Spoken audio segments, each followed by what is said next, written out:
Hi everyone, we are going to start factoring by greatest common factor today.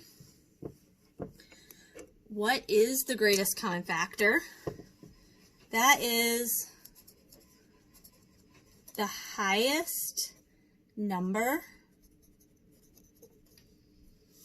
that both terms have in common. We're going to start with the highest number, but we're going to add in variables too. So hold on to that thought for a moment. All right, we're going to start with factoring out the greatest common factor, or the GCF. And this time we're going to talk about numbers only. This is basically reverse factoring.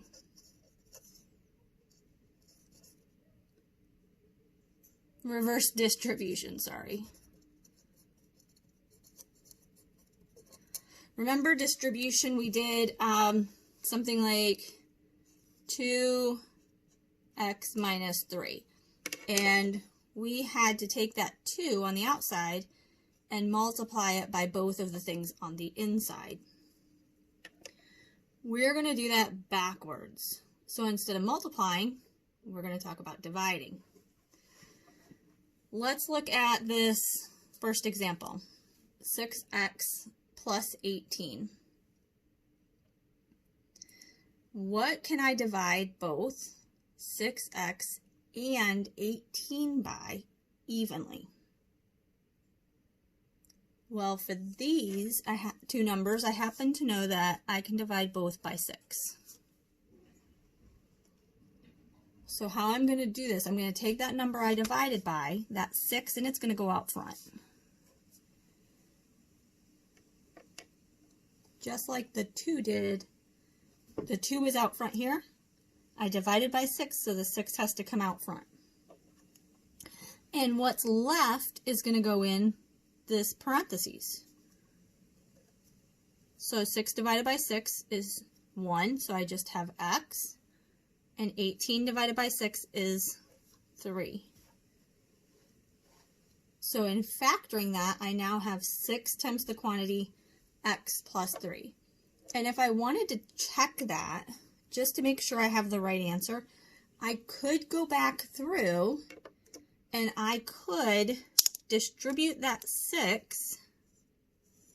So I would get 6x, and 6 times 3 is 18, and I'm right back where I started.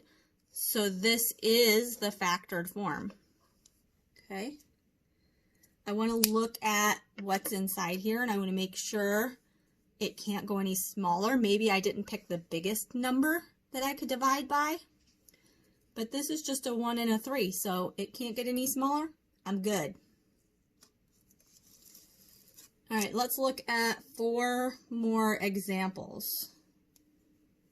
2x minus 8. What goes into both 2 and minus 8? Well, I know 2 does, so I can divide both by 2. 2 comes out to the outside,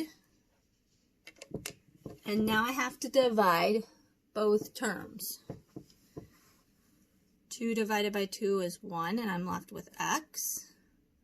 Minus 8 divided by 2 is minus 4. And I'm not going to go back through and check all of these, but I am going to look at what's inside here and make sure that those numbers are the smallest I can get.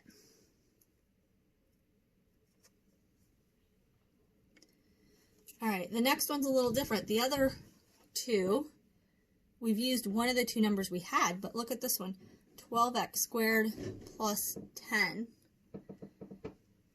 12 doesn't go into 10, doesn't go into 12, so I have to pick a different number.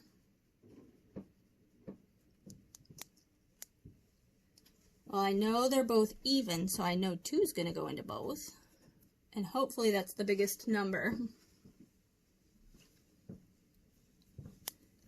So 2 is going to come on the outside. And I'm going to divide. So 12 divided by 2 is 6, and I have to bring that x squared along for the ride. It doesn't go anywhere. And then 10 divided by 2 is 5. So now I'm going to look at what's inside here. 6 and 5. Well, there aren't any numbers that go into both of those evenly, so I'm kind of stuck with it. I could divide this by 2, but I can't divide 5 by 2, so I just have to stick with that. All right, 12x to the third plus 27. Well, 12 does not go into 27. They're not both even. Got to pick a different number. So I can list out my factors of each one, and I want the biggest number that they're going to have in common. This might be something you do with your calculator. I've been doing this for way too long, so I know that 3 is the biggest number. 3 is going to come out front, and I divide. 12x to the third divided by 3 gives me 4x to the third. Again, that x to the third has to come with it. And 27 divided by 3 is 9. And 4 and 9 don't share any factors. There's nothing that goes into both of them. So that's my final answer.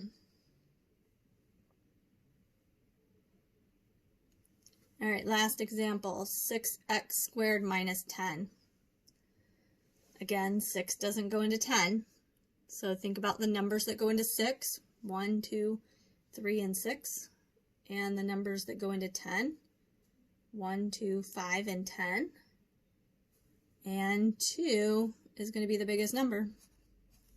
So 2 comes out front. And then I divide. 6x squared divided by 2 is 3x squared. Minus 10 divided by 2 is minus 5. And I'm done.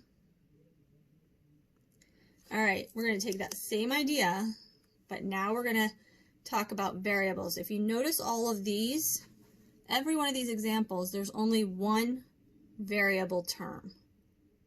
One x, or x squared, or x to the third. What if both things have an x term? So look at this example here.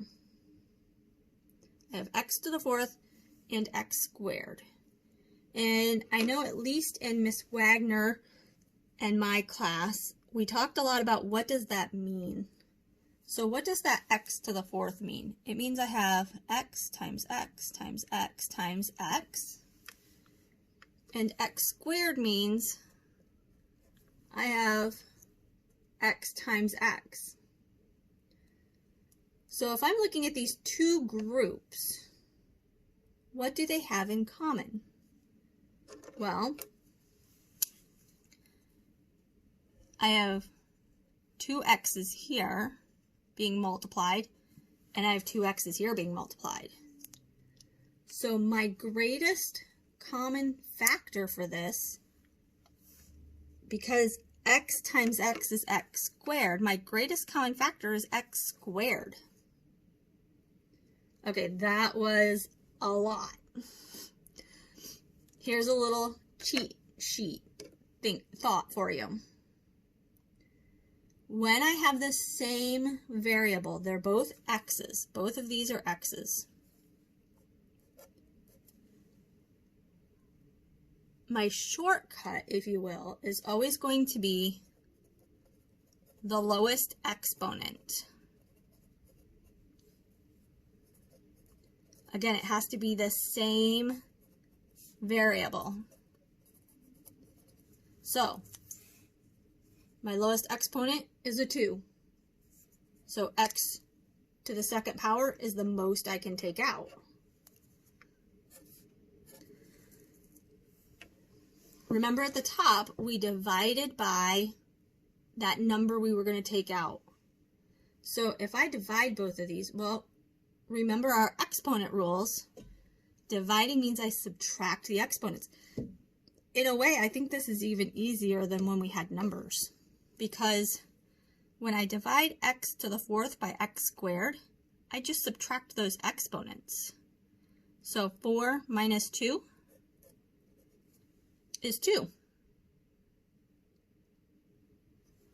And x squared divided by x squared, well, anything divided by itself is 1. So there's my answer.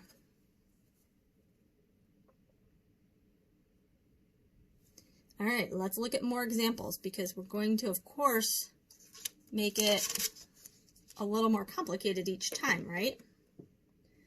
Now I have numbers and variables. So I want to look at the numbers first. I have 9 and minus 21. So I'm going to ask myself, what number goes into both 9 and 21 evenly? That's going to be a 3.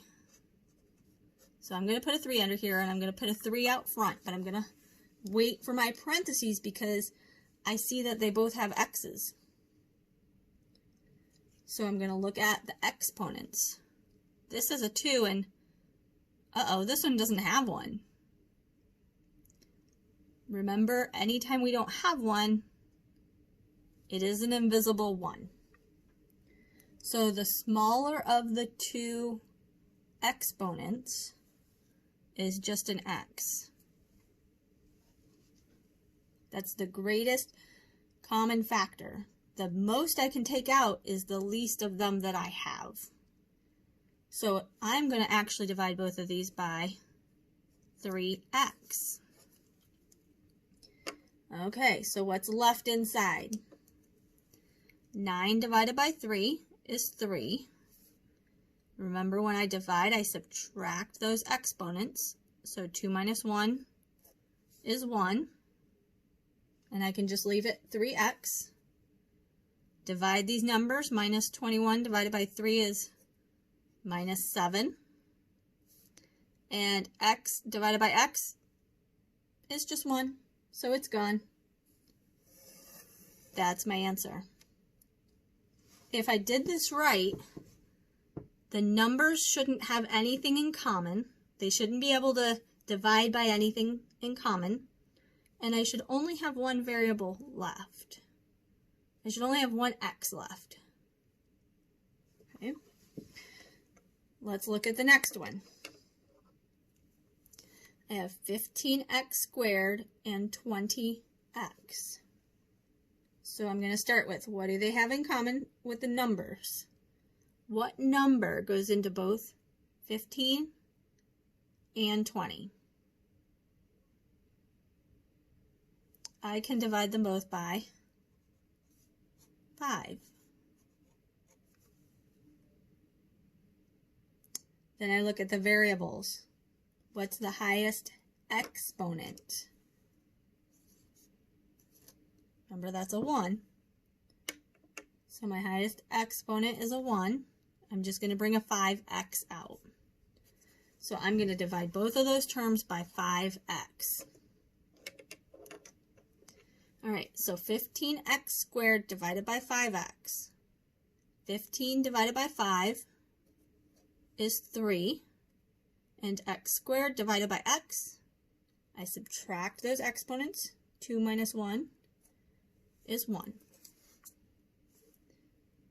20 divided by 5 is 4. And x divided by anything divided by itself is 1.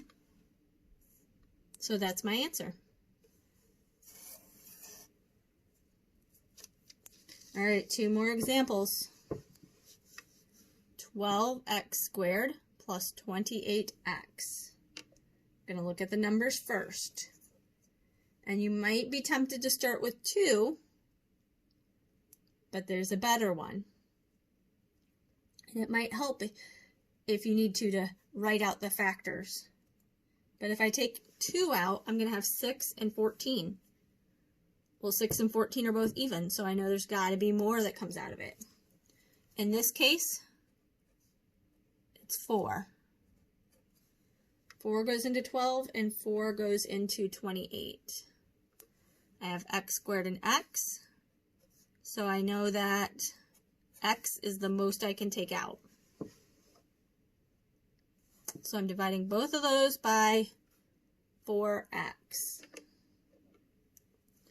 12 divided by 4 is 3. X squared divided by x is x. 28 divided by 4 is 7. And x divided by x is 1. So we don't need to add that in. All right, last one. 15x to the 4th minus 24x squared. So what number goes into 15 and 24? I know that 3 goes into both. And look at my exponents. I have a 4 and a 2.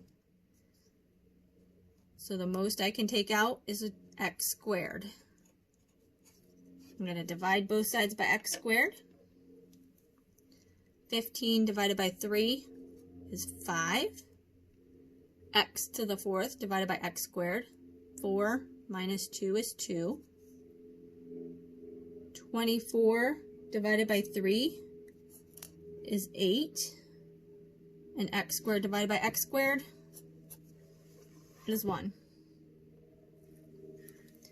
That is factoring by the greatest common factor.